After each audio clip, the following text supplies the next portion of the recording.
Movies like Journey to the Center of the Earth and The Core imagine what it would be like to burrow deep into the surface of the planet. But for Soviet scientists working in the 1970s, this idea became a reality. But exactly how deep is this hole? And what did the scientists learn as they dug steadily closer to the Earth's core? Today, we're looking at the deepest hole in the world.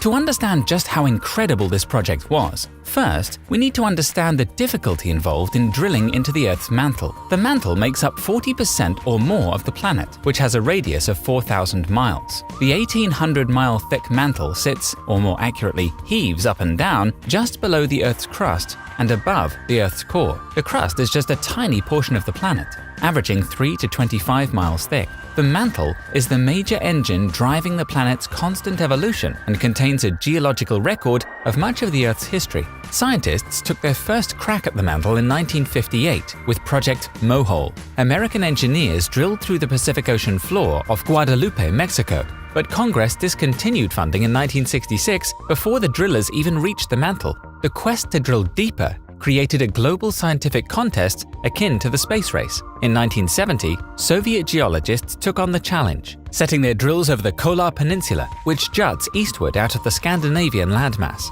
The Kolar Super Deep Borehole was just 9 inches in diameter, but at 40,230 feet reigns as the deepest hole. It took almost 20 years to reach that 7.5-mile depth, only half the distance or less to the mantle. Among the more interesting discoveries, microscopic plankton fossils found at 4 miles down. The Kolar hole was abandoned in 1992 when drillers encountered higher than expected temperatures, 356 degrees Fahrenheit, not the 212 degrees that had been mapped. The heat wreaks havoc on equipment, and the higher the heat, the more liquid the environment, and the harder to maintain the bore. It's like trying to keep a pit in the center of a pot of hot soup.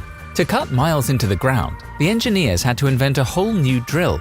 In the past, drillers quickly spun the entire drill stem so that the bit at the bottom could chew the bedrock. Before starting, the Soviets calculated that the tubing would weigh over 1 million pounds. They could never generate enough torque to rotate that much pipe fast enough to drill through kilometers of granite. So in 1969, the Soviets invented a rotary bit. It spun by sending pressurized mud down the pipe where it blew through a turbine at the drill head, spinning it at 80 revolutions per minute. It worked, and the system is now used on oil wells. Experts still need to figure out a way to overcome this temperature issue if they want to keep drilling and not destroy all their equipment in the process. But the project was not a complete failure because numerous scientific discoveries were born from the endeavor. The researchers found that there is water 12 kilometers deep in Earth's crust, despite this previously being thought to be impossible. Scientists discovered that there is no basalt under the continent's granite. This was a huge surprise. Seismic predictions suggested that at 9,000 meters the granite would give way to basalt. It doesn't. The seismic anomaly suggested that basalt was caused by metamorphosed granite instead. This gave support for plate tectonics, which was a new theory when the Kolar Super Deep Borehole was being drilled. They also learned that there are fossils in granite 67,000 meters below the surface. They also found 24 new types of long-dead single-celled organisms and gained access to rocks that were 2.7 billion years old. Humanity continues to benefit from these discoveries. If we have a better knowledge of what the mantle is and how the mantle behaves, we have better knowledge of volcanoes and earthquakes and better knowledge of how the planet as a whole works, said Benjamin Andrews, a research geologist in an interview with the Smithsonian Magazine. And an artist named Lottie Given was curious about what it sounded like in the world's deepest hole. In her project, The Sound of the Earth, the Netherlands-based artist actually found out. Given partnered with geologists and engineers to record the sounds of the Kolar borehole. The first time Given listened to the sound with proper headphones, she recalls feeling overwhelmed by what she heard.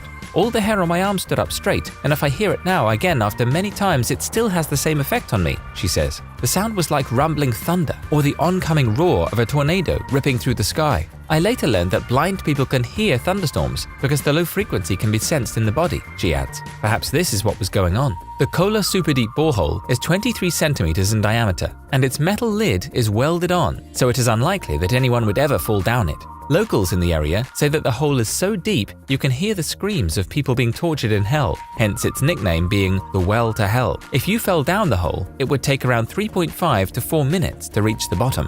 However, what's even more impressive is that scientists estimate that the distance to the center of the Earth is nearly 4,000 miles. Turns out, 7.5 miles barely scratches the surface. Lots of countries wanted to be the first to drill into the Earth's mantle during the Cold War, and today, Japan is attempting to set this record. Japan's flagship ocean drilling research vessel, Chikyu, has drilled deeper into the ocean floor than ever before, but it failed to achieve its ultimate goal of penetrating 5,200 meters beneath the sea floor, into the realm where two tectonic plates meet and cause enormous earthquakes. Engineers gave up on that long-sought target in 2019 after the drill hole kept collapsing, just over 3,250 meters beneath the seafloor. Though two oil wells have since earned the distinction of the world's longest borehole, Kola still remains the deepest borehole in the world, almost 30 years after its completion. Though scientists learned new information from the digging process, they also discovered that the Earth's mantle is a mysterious and impermeable feature of our planet.